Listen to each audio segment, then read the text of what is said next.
কুমোরটুলি। আমি সেই পটো না, না, শিল্পী টিল্পী বলে নাই বা সম্মান দিলেন, যাকে আপনি প্রতি বছর দুবার দেখেন কিন্তু নজর করেন না।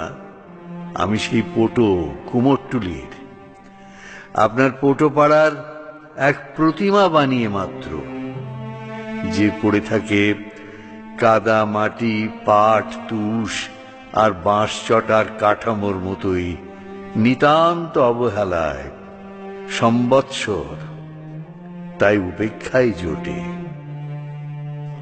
আপনারা আসেন দুবার আমাদের কাদামাটির দুনিয়ায়। প্রথমবার বায়না করতে রংচঙে পোশাকে পিকনিকের মেজাজে কাঠামো পছন্দ করে জানিয়ে দিয়ে যান ফরমাইশ, যেমন তেমন চলবে না হে। আপনাদের সব সম্মান তখন